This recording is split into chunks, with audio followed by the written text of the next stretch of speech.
Welcome to Proclaim, a presentation of the Catholic Diocese of Alexandria. Join us as we journey together through the Scriptures revealed to us by God. Welcome to Proclaim. As we prepare to look at chapter 6, one of the very significant chapters in this gospel because of the things that it contains, it's perhaps worth looking at what we will see in this chapter. The first thing is basically the story of Jesus feeding the large crowd.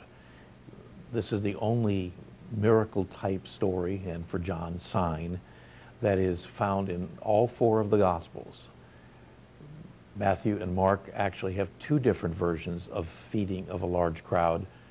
Each of them describes the feeding of a crowd of 5,000 in a Jewish setting, and when Jesus is in Gentile territory, the feeding of 4,000.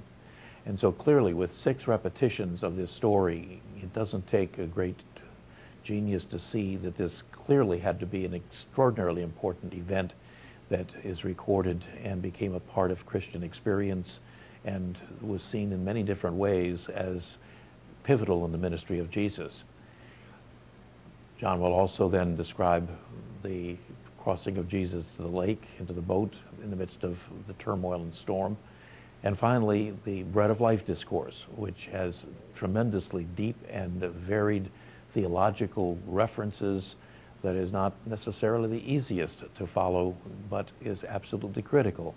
And it's in there, rather than during that Last Supper before his Passion, that we find John's references to what is probably Eucharistic.